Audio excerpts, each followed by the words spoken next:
धनपुरा में दरगाह पर अतिक्रमण का आरोप बना विवाद की जड़। ग्रामीणों ने खसरा संख्या और वक्त पंजीकरण दिखाकर कार्रवाई पर उठाए सवाल। निष्पक्ष जांच की मांग तेज। आपको बता दें, जनपद हरिद्वार के बहादुराबाद क्षेत्र अंतर्गत ग्राम धनपुरा पदार्था में ऐतिहासिक दरगाह हजरत सैयद बाबा मंसूर अली शाह एक बड़े विवाद का केंद्र बन गई। प्रशासन द्वारा दरगाह को अतिक्रमण मानते हुए नोटिस जारी किया गया, जिस पर ग्रामीणों ने तीखी आपत्ति जताई। ग्रामीणों ने प्रशासन के दावे को पूरी तरह खारिज करते हुए कहा कि दरगाह वैध भूमि पर स्थित है और यह स्थान वर्षों से धार्मिक आस्था का केंद्र है। ग्रामीणों के अनुसार दरगाह जिस भूमि पर स्थित है वह खसरा संख्या 231 के अंतर्गत आती है, जो कि कब्रिस्तान की जमीन है और उत्तराखंड वक्फ बोर्ड में UKHD 3305 क्रमांक पर विधिवत रूप से पंजीकृत है। ग्रामीणों ने स्पष्ट किया कि यह स्थान लंबे समय से धार्मिक उपयोग में रहा है और इसे वक्फ की संपत्ति में मान्यता प्राप्त है। वहीं दूसरी ओर प्रशासन का कहना है कि दरगाह खसरा संख्या 234 में स्थित है, जो जोहड़ तालाब के रूप में दर्ज है। इस भ्रम की स्थिति को लेकर ग्रामीणों ने आरोप लगाया कि प्रशासन ने बिना सटीक भूमि सर्वेक्षण के दरगाह को अवैध ठहराने का प्रयास किया है। उनका कहना है कि यह एक गंभीर लापरवाही है, जिससे धार्मिक भावना को ठेस पहुंची है। ग्रामीणों ने यह भी बताया कि पूर्व में अल्पसंख्यक कल्याण विभाग द्वारा कब्रिस्तान की 4 दीवारी निर्माण के दौरान इस मजार की वैधता को स्वीकार किया गया था। ग्रामवासियों ने SDM हरिद्वार को एक ज्ञापन सौंपते हुए स्वतंत्र और निष्पक्ष भूमि सर्वेक्षण की मांग की है।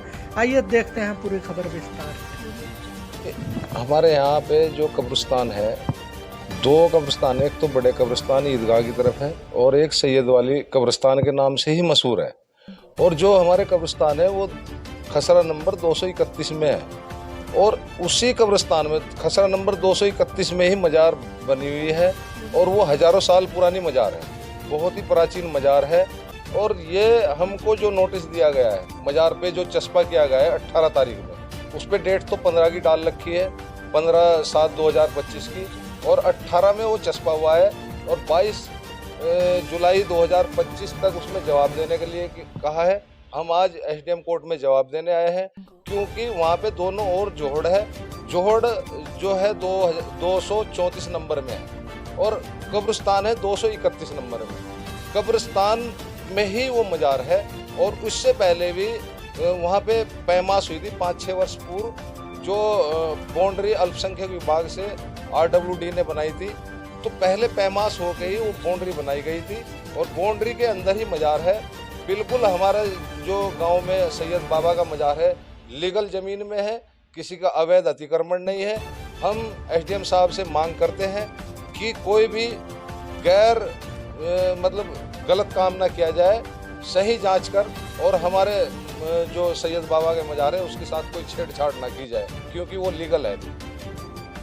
18 जुलाई को एक हमारी ग्राम पंचायत में कब्रिस्तान है, जो सैयद बाबा के नाम से कब्रिस्तान मशहूर है। तो वहाँ पर एक नोटिस की हमें जानकारी मिली। तो जब हमने देखा तो ये मालूम हुआ कि हमारे जो कब्रिस्तान है वो खसरा नंबर 231 में है और जो तालाब है वो 234 नंबर में है। तो हमारा ये कहना है SDM साहब से, हमने ये कहा कि हमारे जो मजार है तो वो कब्रिस्तान की ज़मीन में है, जोहड़ उसके बराबर में है, और हम ये चाहते हैं कि कोई भी कार्रवाई अगर SDM स्तर से हो तो पहले उसकी वहाँ पर जांच की जाए, पैमास की जाए, और जो सही है वो सही हो, गलत कोई भी कार्य ना हो। नहीं है, 1% भी नहीं है। हमारा जो मजार है वो कब्रिस्तान की ज़मीन में है और वहाँ पर 2020 में अल्पसंख्यक जो योजना है उसके तहत बाउंड्री की गई थी और उस समय भी SDM स्तर से पहले पैमास हुई कब्रिस्तान की और उसके बाद बाउंड्री की गई।